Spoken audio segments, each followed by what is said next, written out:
Iran और Israel के संघर्ष पर कांग्रेस नेता राहुल गांधी का बड़ा बयान सामने आया है। राहुल गांधी ने लिखा है, अमेरिका, इजरायल और ईरान के बीच बढ़ते तनाव से ये नाजुक क्षेत्र व्यापक संघर्ष की ओर बढ़ रहा है। लगभग 1 करोड़ भारतीयों सहित करोड़ों लोग अनिश्चितता का सामना कर रहे हैं। सुरक्षा संबंधी चिंताएं वास्तविक हैं, लेकिन संप्रभुता का उल्लंघन करने वाले हमले संकट को और भी गंभीर बना देंगे। ईरान पर एक तरफा हमले, साथ ही ईरान द्वारा अन्य मध्य पूर्वी देशों पर किए गए हमले, दोनों की ही कड़ी निंदा की जानी चाहिए। हिंसा से हिंसा ही उत्पन्न होती है। संवाद और संयम ही शांति का एकमात्र मार्ग है। भारत को नैतिक रूप से स्पष्ट होना चाहिए। हमें अंतर्राष्ट्रीय कानून और मानव जीवन की रक्षा में खुलकर बोलने का साहस होना चाहिए। हमारी विदेश नीति संप्रभुता और विवादों के शांतिपूर्ण समाधान पर आधारित है और इसे सुसंगत बनाए रखना चाहिए। प्रधानमंत्री नरेंद्र मोदी को इस पर बोलना चाहिए।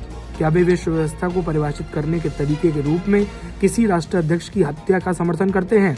इस समय चुप्पी साधने में विश्व में भारत की प्रतिष्ठा कम होगी। राहुल गांधी ने आगे लिखा, जब किसी विदेशी नेता की लक्षित हत्या पर हमारा देश संप्रभुता या अंतर्राष्ट्रीय कानून का कोई स्पष्ट बचाव नहीं करता और निष्पक्षता का त्याग कर देता है, तो इससे हमारी विदेश नीति की दिशा और विश्वसनीयता पर गंभीर संदेह पैदा होता है।